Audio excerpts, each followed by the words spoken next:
What do iPhones, bears, tanks, and dead men all have in common? Find out next on the show.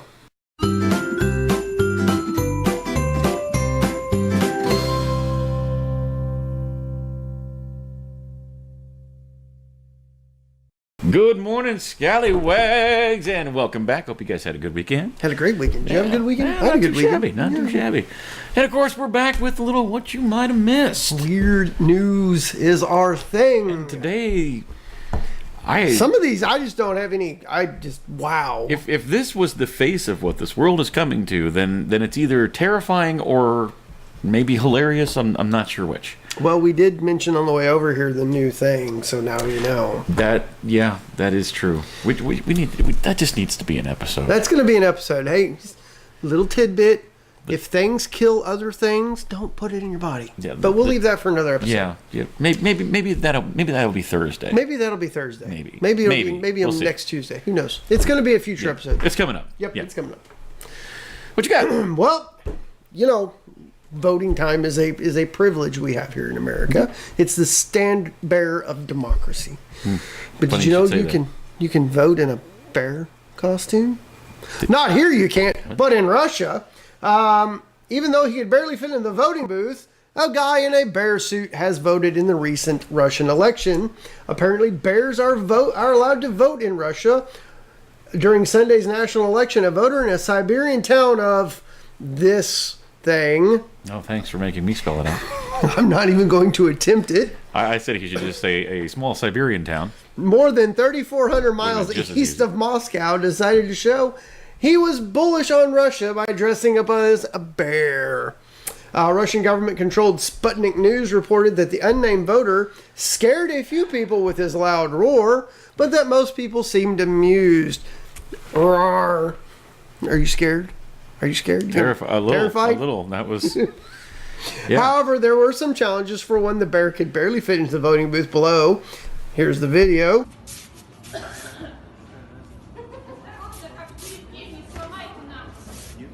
Saturday's election reportedly attracted other creatively dressed voters as well, including a panda and a yeti.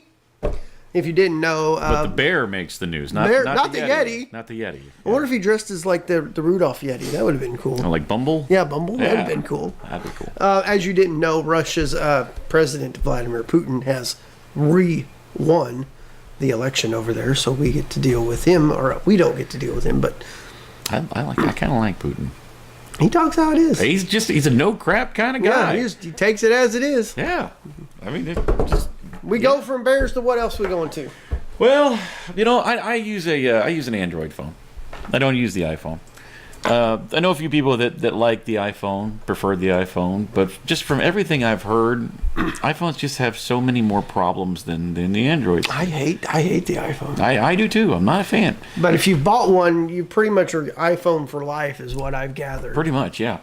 But there's a they're you've got Androids are waterproof where iPhones aren't. It's easier to deal with music and stuff onto an Android than it is with an iPhone. And apparently, if you lock an iPhone and someone, say, I don't know, your kid wants to watch a video and doesn't really know your password,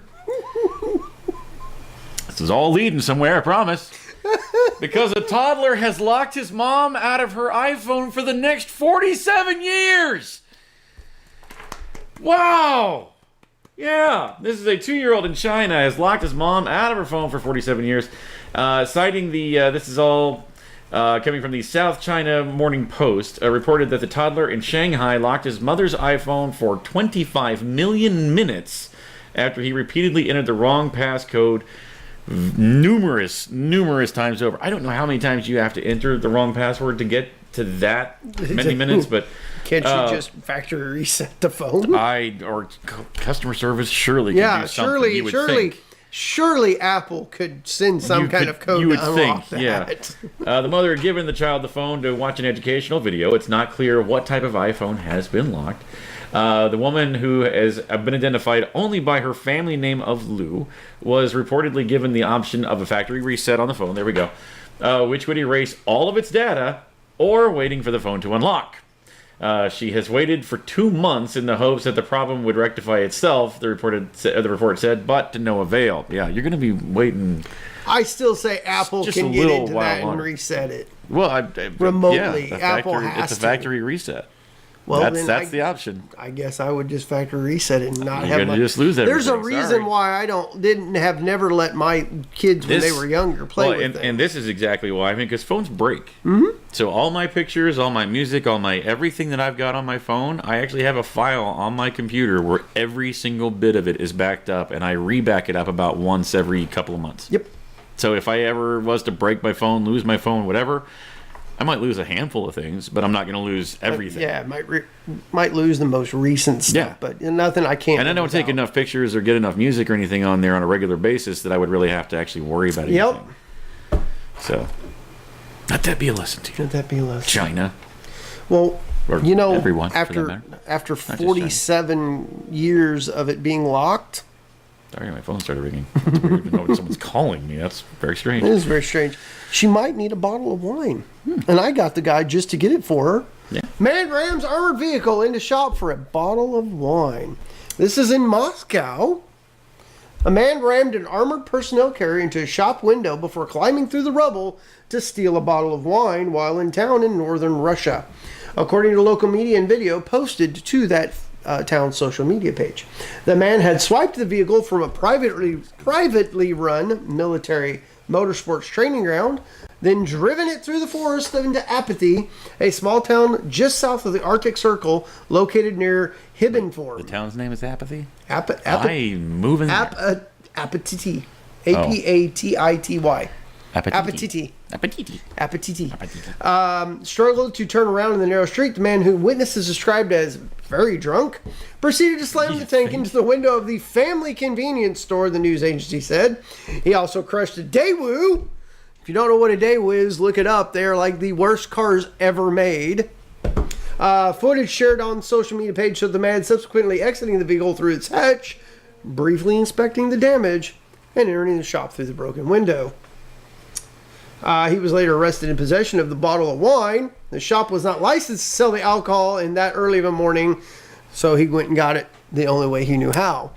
He was only arrested for stealing a bottle of wine, not a tank.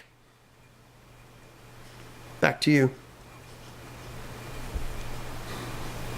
Apparently stealing a tank is legal in Russia. Apparently we need to move to Apatiti. Apatiti. Apatiti. Well, this one, it doesn't get much weirder than this. If I said... I'm seeing we're staying in the Balkans and in China today. You're right, We're not... Nothing odd happened in the U.S. this week. Pretty much, guys. yeah. Sorry. Good job, guys. Hey. So, if I told you I was sitting here right now, would you believe me? Yeah, I'd believe you. Yeah. Why would you believe me? Because I can touch you and I can pinch you and I can smack you on the... Yeah, I can see you. Sitting right oh there, my right? God! Yeah. So, if I said I was alive... I'd believe you. You'd believe that? He's right because I'm right here? Yeah. Well, apparently over in Russia, that's not the case. What? Yeah. Man says he's dead. Court doesn't buy it. This is Konstantin Riliu, a dead man who has been having himself a pretty rough year. I would say so. Yeah. The Turkish government had deported him back in January for having expired documents, sending him back to Romania, where he is from. He said he hadn't been there since about the mid-1990s. Now, as you can imagine, he was rather surprised when upon his return, he found out that he died back in 2003. There was official death certificate, everything. It's all registered by his wife. See, basically, whenever back in the mid-90s, he decided that he was going to leave his wife after he found out that she was cheating on him. Well, he never explained this to her. He just up and left. Just disappeared. So when a lot of time went by and there was no correspondence with him or anything, she assumed he was dead. Yeah. So she turned in all the right documentation and everything, reported him as dead. So, basically says, I'm officially dead, although I am alive, he told the Associated Press. I have no income, and because I'm listed as dead, I can't do anything. Riliu, who is 63, very nearly couldn't even get back into Romania. It took more than 6 hours of interrogation just to convince customs officials that he wasn't playing a hoax on them. And you thought getting through TSA was bad. Yeah, they said it was all a joke because he was dead. And eventually they did let him through, only after measuring the distance between his eyes to compare it with his passport photo, which, of all the things, Wow. that right there, that's, well, that obviously shows your life. But more troubles awaited him inside Romania's borders. As mentioned, his wife had obtained the death certificate after years of silence. And they had assumed, actually, that he had died in an earthquake, I guess. So this was all a matter of timing. Now here's the capper. On this past week, on Thursday, a court in the city of Vaslui, hopefully I'm pronouncing it right. Names. Yeah, names. Rejected his bid to get the death certificate overturned, despite the fact that he appeared in person to plead the case. Wow. They had no case. Said they told him basically he had no case to stand on because his appeal was filed too late. So yeah, the courts are saying that the filing the ruling is final, and it's unclear where things go from here or how. His lot is limbo. It appears, banned for life from Turkey. Banned banned for life in Turkey, banned from life in Romania. He can't make a living anywhere. He says, I am a living ghost. Well, that leaves me an idea. I'm going to disappear for about 6 months. You say I'm dead, and then we can start doing some Let's just clear each other dead. Can we do that? Think of all the trouble. We probably shouldn't be saying this on the internet right now. I mean, there's lots of people listening. I mean, there's lots of.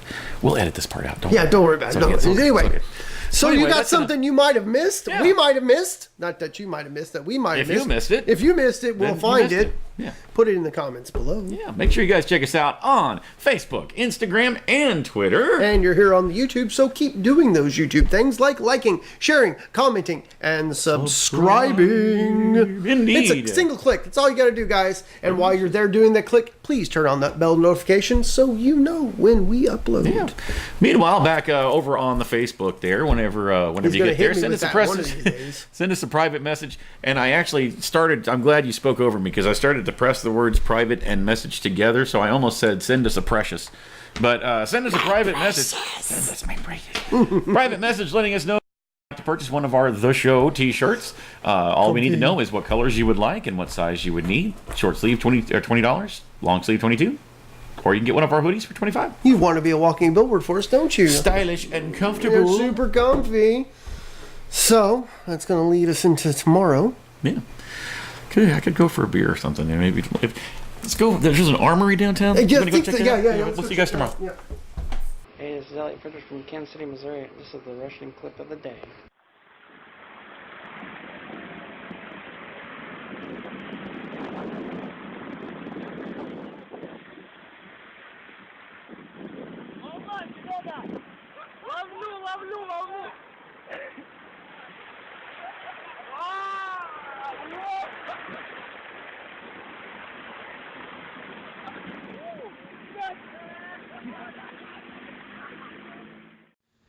Hey guys, thanks for watching that video. We hope you enjoyed it. Yeah, and if you liked what you see, go ahead and click on our faces to go ahead and subscribe to get all of our Monday through Friday stuff. Indeed, and here's a couple of links down below that you can follow to watch more shows like it.